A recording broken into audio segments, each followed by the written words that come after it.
These stones mark the spot where Renfrew began. It is reputed that the 6th century Irish saint, Conville, sailed to Scotland, landed here where the Cart meets the Clyde, and founded the community of Renfrew.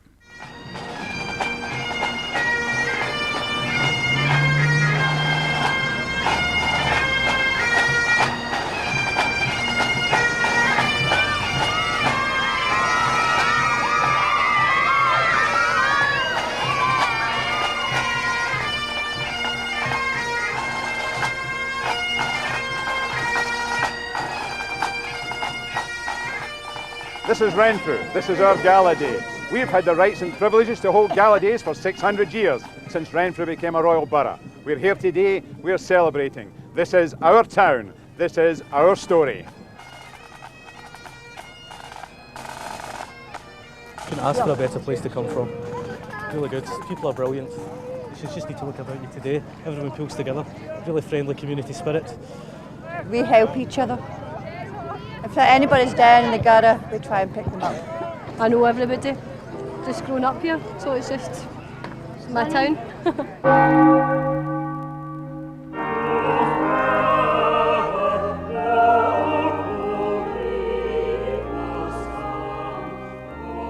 Been here long enough, I think, to be able to say that Renfrew is one great town. And if anybody tells you anything different, send them to me, I'm still big enough. It's a great town to work in, and one of the hallmarks of Renfrew people is a very blunt pragmatism. What you see is what you get, and that's great. From a minister's point of view, from any point of view, it's a great reaction to work with. This is the third known building on this site that we can record. There are buildings before that clearly, and we reckon that the start of a church in this part of the old town centre of the old Renfrew is probably 10th century. But keep in mind that geographically, Renfrew is at the confluence of several valleys. The Clyde Valley in two directions, and then the valley from the north, and it is at a point on the river where it was fordable. And therefore it became a marketplace, where confluences meet, people meet, and things are exchanged. And one of the results of that is that you get people congregating and churches happen. Christians get together.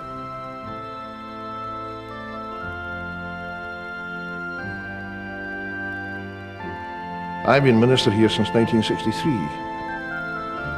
I've yet to meet somebody in Renfrew under whose skin there isn't some kind of religious faith.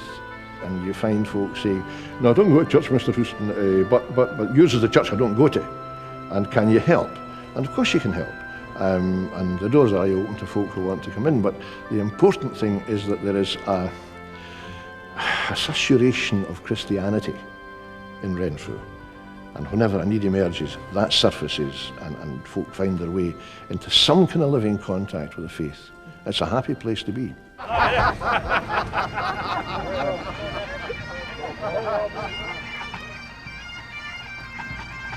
It's a gala day, and it's also Renfrew Gala Week, but the pipe bands are a very colourful attraction. All the gaily coloured kilts, all the stalls here, it gives a completely different atmosphere.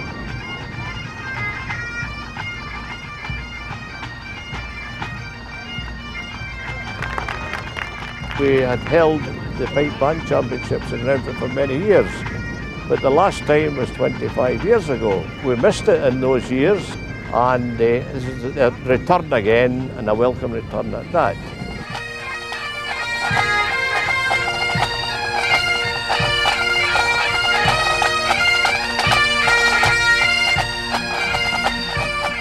We come from Bavaria. We're on holiday here because the island of Bute and our hometown, we have a twin ship, and there is a band on the island, and we went with them here. Oh, it's very strange for us, but we enjoy it very much. It's wonderful. All the bagpipes together, the bands, just to see them in the traditional clothes and to hear the bagpipe music. It was really lovely. The Renfrew 600 Committee thought in their wisdom that being the last provost of the Royal Borough, they would ask me to do the honours as chieftain. And the duties are really to circulate amongst the guests, the bands and all the people here, at the end of the day take the salute of the bands marching past.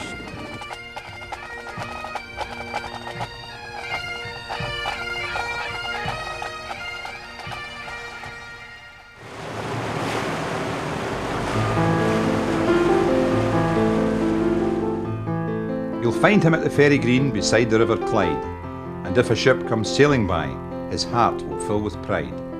Alex Morrison is his name, and I'm about to tell a story of this grand old man that Renfrew knows so well.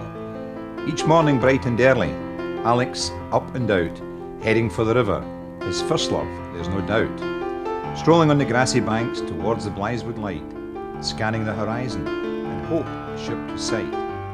Down towards the river cart, Alex journeys on. I've lived all my life in Renfrew. I've always loved the ships and that, you know.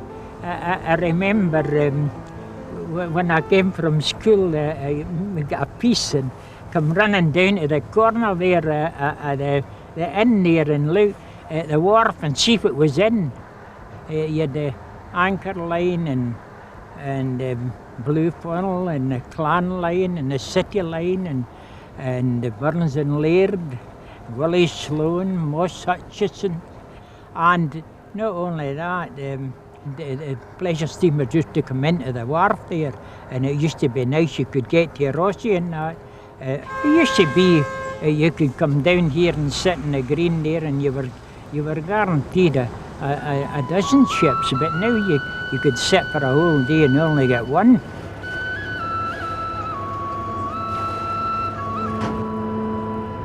Thank you. The ferry we've got now is better than nothing. I like the old chain ferry, but apparently it was too dear to run. But that one now is better than nothing. I mean, it's a ferry, but I'd be without to see something going back and forward.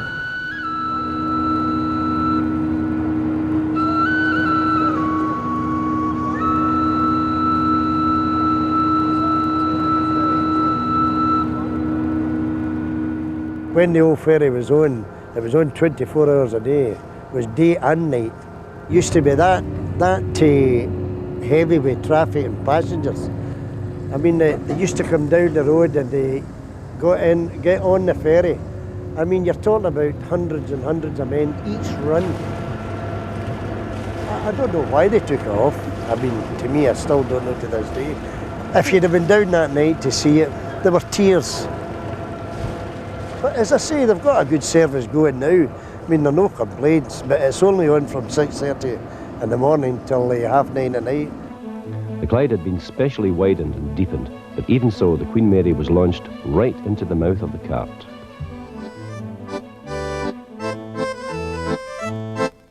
Oh, the Queen Mary, that was the 534 in Clydebank. Oh, that was a great ship, that. It was one of the greatest liners that ever was built. When you think about it now, and they built it in the days, and they had no other fancy stuff now. That's what they call craftsmanship. The day she was launched, it was absolutely pouring. It was one of the wettest days that ever you've seen. The only thing about it was, I think it was about the most people at the ferry ever carried that day going to Clydebank. I remember that ship. I used to go there regular, right round by Snowdy's farm to have a look at the Queen Mary. A beautiful ship.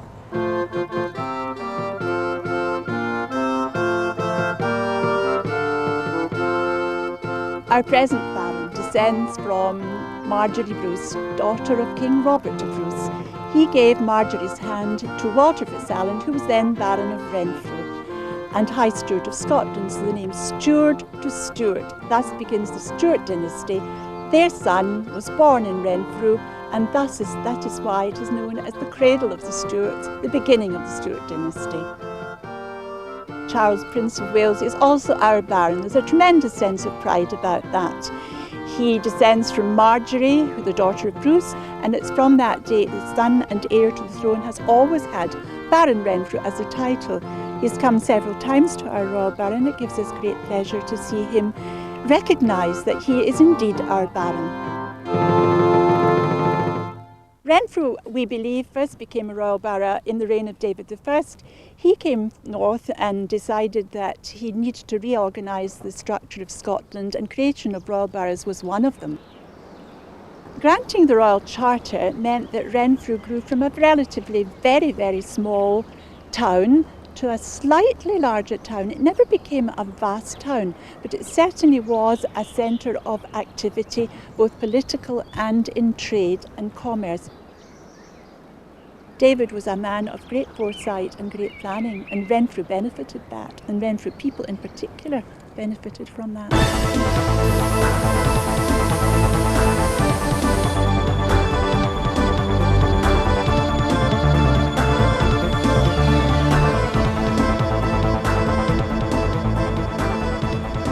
When I was in Babcock's, there were 8,000 people employed in Babcock's at one time. It was black with the workers.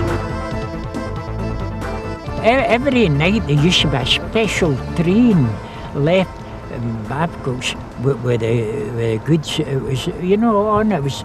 They used to call it a Babcock special. Well, I was born in Renfrew, and I've been in Babcock's now for almost 45 years. Well, my father told me it was an excellent place to work, and Babcock's have been making boilers for all over the world, India, Africa, America. I started off as a turner and ended up working in the tool room.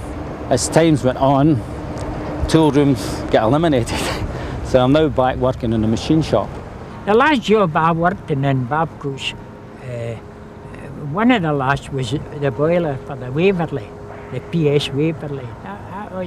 That was a job I liked. Yeah, I really liked that job, you know.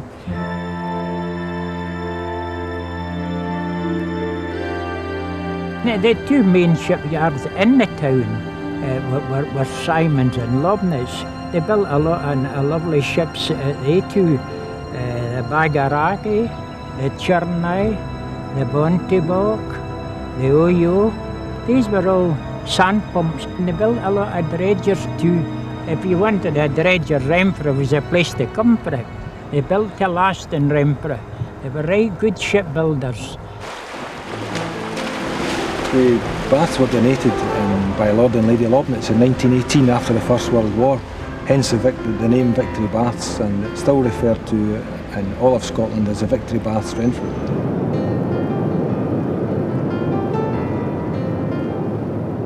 Lobnitz Shipyard was an integral part of the town and the single biggest employer at any one time, so obviously it was in everyone's interest that Lord and Lady Lobnitz be seen to be doing something for the town.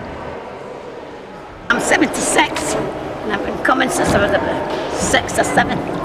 It's just they come to the baths because of the old-fashioned baths, the original baths of Renfrew.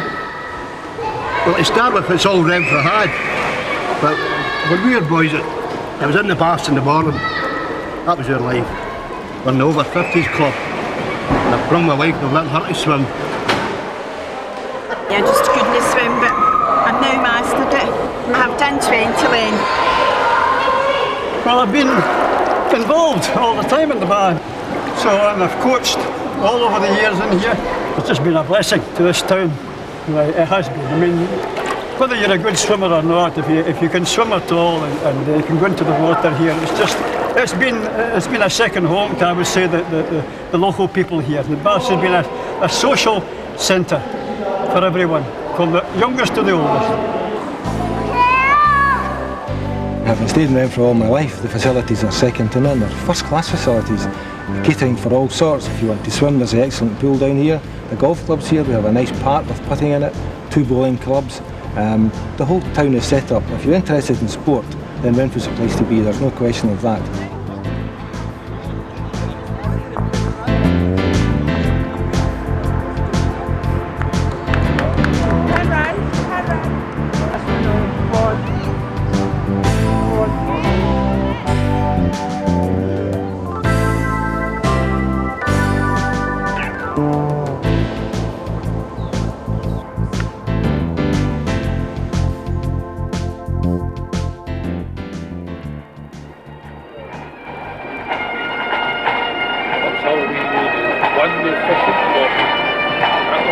The special thing about today's event is the fact that all the charities in the town and in the area get their opportunity to come out to be part of today's celebrations, to raise funds, to maintain and support their own groups, their own societies, and it's a day for the people.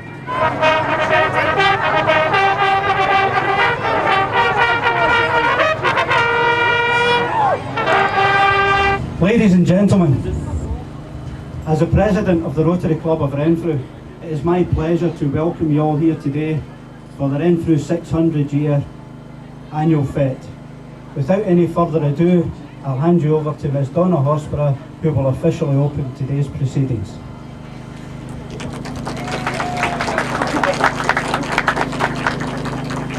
It's lovely to be here, and I now declare this fete open.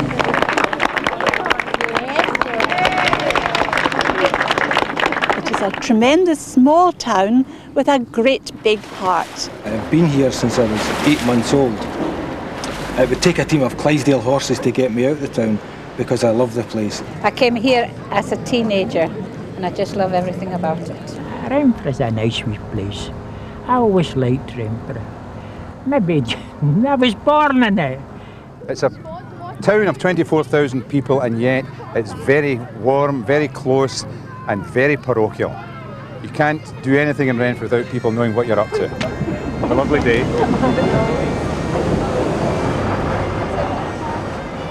the Waverley Steam Navigation Company, we would like to welcome you on board the paddle steamer Waverley for your charter cruise today to Ross, sailing time ashore. This is Midsummer's Day, is it? The best £5 I've had this year. I've got more clothes on the day than we had when we were up in the ice fields. The sun will shine. The sun will come out tomorrow.